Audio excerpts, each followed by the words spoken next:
Vamos lá então, pessoal, continuando aqui, né, com o assunto dos nossos servidores, tá? Nossa virtualização, né? Falei para vocês então da questão do custo, né, no vídeo passado, sobre quanto vocês gastariam ou deixariam de gastar caso vocês vocês possam optar pela virtualização ao invés de várias máquinas físicas. Acredito que tenha ficado bem claro e é muito importante ter isso na mente de vocês.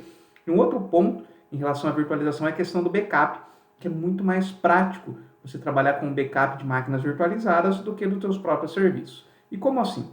Eu acredito que backup, vocês tenham ouvido isso o tempo todo, né? É importante fazer backup dos seus dados. Aí vocês vão falar assim para mim, professor, eu faço backup do meu banco de dados. Eu faço backup do meu banco de dados, meu servidor de arquivos, eu faço backup de tudo na minha rede. E nada é virtualizado. Aonde que a virtualização vai me ajudar? Vamos pegar um exemplo bem comum, né, que é ter o servidor da aplicação, do teu ERP lá, XYZ, não sei qual vocês vão utilizar, ou qual vocês já conhecem, ou se não usam nenhum, entendam o ERP, saibam que o ERP é aquele servidor que faz o controle, aquele software, né, faz o controle dos serviços da tua rede, do teu conta a pagar, do teu conta a receber, né, ele faz o controle, como se fosse o controle geral dos departamentos da tua empresa, tá? Então, esse não é o foco daqui. Beleza, eu tenho meu ERP lá rodando, eu tenho meu banco de dados dele, certo? Então eu tenho meu banco de dados que eu faço backup desse banco de dados. Então eu faço backup lá do meu Oracle, do meu PostgreSQL, do meu MySQL, qualquer que seja o banco de dados, mas eu gosto de pegar o Oracle como exemplo aqui. O banco de dados Oracle, né, qualquer um vai mexer nele, fazer uma reinstalação de Oracle, refazer as regras, recriar os usuários, refazer as permissões, as views, etc, etc. Não vai ser muito simples. Então vamos ter que vocês façam um backup do teu Oracle legalzinho, bonitinho, tá tudo rodando maravilhosamente bem. E Deus me livre que aconteça, mas vai que acontece um desastre, que aí teu servidor queima, o disco queima, o RAID não funciona, ou alguém rouba o servidor da tua empresa porque vocês não tomaram cuidado com o acesso físico, não sei. Mas vamos pensar na situação em que vocês perderam os dados do teu servidor e você tem que voltar um backup, certo? Vocês vão dizer para mim que eu tenho backup, eu faço backup do meu banco de dados e ele está lá bonitinho, num arquivo zipado, legalzinho, guardadinho lá numa fita DAT ou na nuvem, onde quer que seja. Quanto tempo vocês vão levar para restaurar esse backup? Primeiro, eles vão ter que fazer pegar uma outra máquina, ou reinstalar, né, esse sistema operacional que vai estar trabalhando lá com o teu Oracle, talvez com o próprio Oracle Linux ou embaixo com Red Hat, alguma coisa assim. Legal, então reinstalam lá o teu Oracle Linux. É bem provável que vocês vão ter que contratar um DBA, né, alguém que é especialista em banco de dados, para refazer a reinstalação do software do banco de dados, para refazer as regras, refazer as views, e para voltar o backup do teu banco de dados. Legal? Vocês vão ter que, muito provavelmente, ter uma documentação muito bem explicada do teu banco de dados, de quais usuários tinham acesso a quais tabelas, quais eram as table spaces e N outras especificações. Quanto tempo se levaria? Quanto custaria isso? Quanto custa a hora de um DBA? Pesquisem aí, eu não vou falar valores aqui. Até contratei para a empresa onde eu presto serviços, né? Contratamos um DBA. Eu garanto para vocês que não é um valor de hora barato, tá? Então vocês vão depender de um gasto com esse DBA, de um tempo também. Quanto tempo leva para voltar esse backup, fazer as configurações, o quanto de configuração que acaba ficando para trás, porque talvez você tenha uma permissão de um usuário num sistema satélite, um sistema que faz a integração com o teu software ali que vai acabar ficando para trás, que não foi documentado, e aí você vai ter que chamar esse DBA de novo para fazer esse acesso, ou esse serviço roda automaticamente, vai parar de funcionar. Então é muito trabalhoso, é muito custoso você refazer toda essa instalação. Isso se o seu backup estiver ok, tomara que esteja, tomara que vocês tenham essa consciência de que os backups têm que ser feitos regularmente, tem que haver uma simulação de restauração, uma validação da restauração desse backup para que você não perca seus dados. Então, pensem no tamanho do trabalho que é voltar esse backup se ele estiver todo ok. Quanto tempo vai levar e quanto vai custar. No caso de uma virtualização, se você faz o backup da máquina virtualizada, tá tranquilo, não tem que reinstalar tudo de novo. Você copiou a máquina virtualizada. Você só vai ter que ter o virtualizador lá por trás e vai importar a máquina virtualizada, já exatamente com todas as configurações como ele já estava feito, bonitinho, com as mesmas configurações de rede, com as mesmas permissões, tudo como se fosse uma máquina, é como se você pegasse uma casa de um bairro A e levasse essa casa para um bairro B, exatamente a mesma casa, com tudo dentro bonitinho, não tivesse que desmontar móveis, não tivesse que refazer a parte elétrica, a parte hidráulica. Essa é a ideia da virtualização. Então é muito mais fácil você voltar um backup de uma máquina virtualizada do que você voltar o backup de um serviço, voltar dados de um serviço, certo? Então, backup, quando nós falamos em relação à virtualização, é muito mais fácil você trazer um backup de uma máquina assim do que de uma máquina física, reinstalar tudo de novo, refazer as configurações, etc, etc. Muito mais rápido, muito menos custoso, custoso em relação a tempo e custoso em relação a dinheiro, a valor. Beleza? Outro benefício muito, muito grande, muito importante da virtualização é a facilidade na escalabilidade do teu serviço.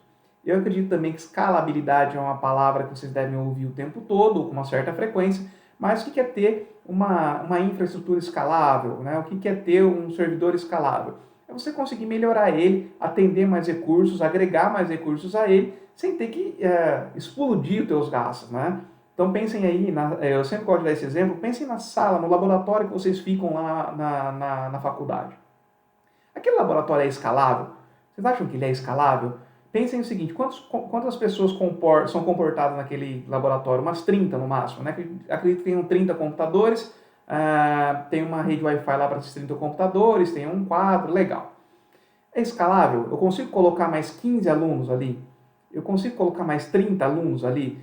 O que eu teria que fazer? Vocês vão falar assim para mim, dá, tudo dá, né? Tudo dá. Se você for lá e pegar um arquiteto, um engenheiro, estourar aquela parede, aumentar aquilo ali, colocar um roteador melhor na sala, aumentar o link de internet, comprar mais computadores, melhorar a questão das luminárias, né, para que fique mais fácil de visualizar o quadro. Não é escalável, é um pouco difícil você aumentar a quantidade de pessoas que podem ser suportadas naquela sala, certo? Agora vamos pensar agora na nossa área sobre o que eu estou falando para vocês, um servidor. Você tem um servidor físico, então você tem lá o teu ERP, tá? E você tem lá um servidor com 16 GB de memória, ok? 16 GB de memória, um HD normal de 1 TB, né? Porque você precisa desse HD de 1 TB.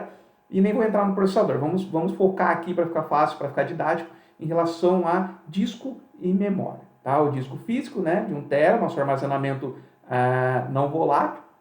E nossa memória RAM lá, que vai ter lá 16 GB. E aí você tinha 10 usuários, aí a tua empresa cresceu, contratou mais 10 pessoas, agora você tem 20 usuários, ainda está comportando, e aí a empresa melhorou, abriu uma outra filial, e agora você tem 40 usuários, certo? Então do inicial você quadruplicou a tua quantidade de usuários, certo? Então agora você tem 40 usuários e aquele 16 GB de memória não comporta mais. Aquele 1 TB de disco já não serve mais para você, está ficando pouco espaço no disco. Vocês estão ficando com pouco espaço no disco, desculpa. E agora? Vai fazer o quê? Você vai lá e vai procurar uma memória. Putz, 16 GB de memória não serve mais. Eu vou ter que comprar mais memória, comprar mais um pente de 16 GB de memória. Aí meu servidor eu comprei ele há 4 anos e ele já está desatualizado. Eu não acho mais memória no mercado. Eu vou ter que comprar uma memória usada para colocar no meu servidor. Poxa, o meu disco está ficando lento, então eu vou ter que colocar um SSD, né? Legal, maravilha. SSD veio para ajudar a gente aí. O custo já está bem mais acessível. Mas aí, eu vou ter que pegar, desligar esse servidor, abrir ele, colocar um disco compatível, colocar o pente de memória, por mais que seja difícil achar, eu achei esse pente de memória, coloquei, aí eu coloquei um pente de memória maior, tem chance de dar incompatibilidade, porque não é a mesma marca. Poxa vida, ficou difícil, não é escalável o nosso servidor. E todo esse trabalho, de você ir lá, fazer a compra, achar esses recursos, comprar eles, desligar o servidor, quem aqui já teve uma situação, desligar um servidor, gente, é uma situação difícil numa empresa, não é normal, né? Eu vou lá e desligo igual a máquina normal, porque os serviços demoram a subir, demoram a inicializar, tem serviços que às vezes ficam rodando de uma forma automática, tem rotinas que tem que subir de uma forma manual. Então desligar um servidor não é algo que você vai lá e faz com a maior tranquilidade do mundo, certo?